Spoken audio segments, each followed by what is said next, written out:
Algebra 1 13.5, Solve Rational Quadratic Equations.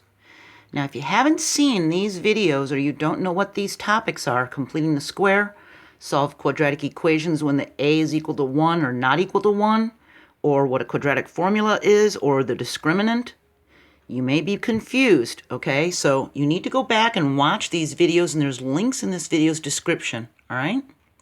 Do you remember we solved rational equations by multiplying both sides of the equation by that least common multiple, the LCM of all the denominators? And in this case, 1 divided by x equals 1 divided by 4 minus x. Our LCM is x times 4 minus x. We multiply both sides of the equation by that LCM, and we use our addition property of equality to isolate x. We get 2 equals x.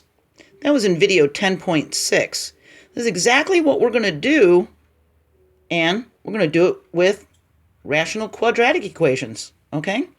So we just canceled out anything that made a 1, didn't we? Until we got down to 4 minus x equals x, see? This can make a quadratic equation or an extraneous solution. That's also in video 10.6a about extraneous solutions, so you can click on it from the description in this video. So we've got to check all the possible solutions in the original equation. Extraneous solutions for rational equations will give us 0 in the denominator of the original equation, all right? So take a look at this first one. We've got a plus 1 divided by 2 equals 1 divided by a. We can see our LCM is 2a. So we're going to multiply both sides of the equation by that 2a. And this 2 is canceled out with this 2 as a 1, and this a is canceled out with this a as a 1, and all we're left with is a times a plus 1 on this side, and 1 times 2 is 2 on this side. We use the distributive property. This makes it a squared plus 1a, and we have a 2 on this side. We want it to be a standard form of a quadratic equation, so we need to set it to equal 0, so we subtract this 2 from each side, and now it is in the standard form, a squared plus a minus 2 equals 0. Now we can factor this as a plus 2, a minus 1 equals 0.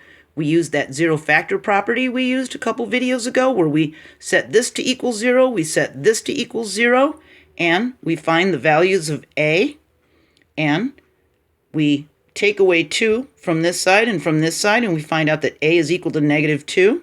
We add 1 to each side, and we find out a is equal to 1. So we have 2 solutions, negative 2 and 1. We check them by plugging in a negative 2 into the equation to see if it works, and we check it by plugging a 1 into the equation, and for both of them, they work. It ends up with negative half equals negative half, and 1 equals 1. So our solution set is negative 2, 1. See? It's the same thing as we did back in chapter 10. The only difference is we set it into a quadratic equation, and we do the same thing with the 0 property factor. See? Coming down, checking it. All right? That's not that hard. Now this one's a little bit more involved because we've got more terms. Now we've got this term, and this term, see?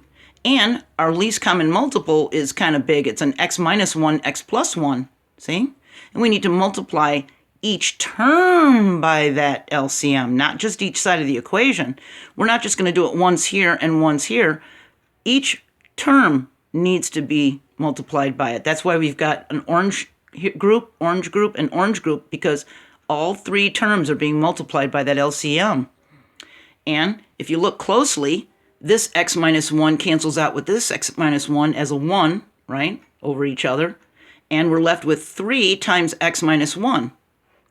And this x plus 1 cancels out with this x plus 1 as a same numerator and denominator as a 1. So we're left with 5x minus 1. And on this side, we need to FOIL this. When we FOIL the x minus 1, x plus 1, we end up with x squared minus 1. So we have to multiply this 2 by x squared minus 1. So what we do now is we use the distributive property on each term.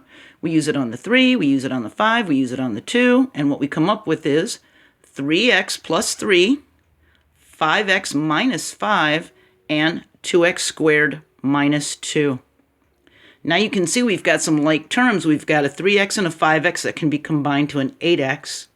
We've got a plus 3 and a minus 5 that can be combined into a negative 2. And we've got this 2x squared minus 2 on this side.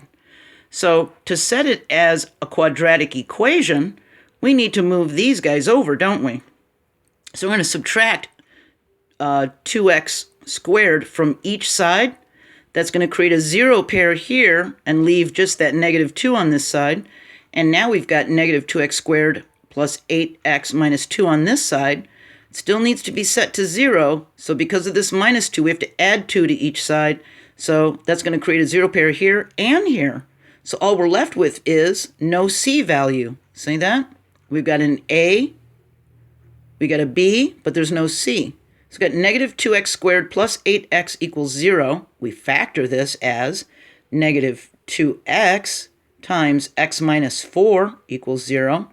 Now we can use that 0 factor property. We're going to set this to equal 0 and plug it into the equation. We're going to set this to equal 0 and plug it into the equation. And we get negative 2x equals 0. Now I know there's a coefficient here, and your first thing is to want to divide both sides by that coefficient to isolate x, but then we'd have a 0 as a numerator, see? So we don't want to do that. We're just going to leave it as negative 2x equals 0. And then on this side, we add 4 to each side, so we get x equals 4, and our solution set is 0, 4. See that? All right. So an extraneous solution is a solution of a transformed equation, but not a solution of an original equation, okay? Our next video, 13.6a, we're going to do this with radical quadratic equations. And any of the previous videos that can help you are all just one click away. And my advice is to open these in a different window so that you have this list on one window that's open, so you can keep going back to click on the ones that you want to get to. And after you watch the video in the new window, you can just click it off and go back, all right? That way you won't lose your list, all right? Unless there's some way you can copy that list. But each video has got a list like that at the, in the description. It should be able to help you, all right? I'll see you next video. Let's talk radicals. Bye.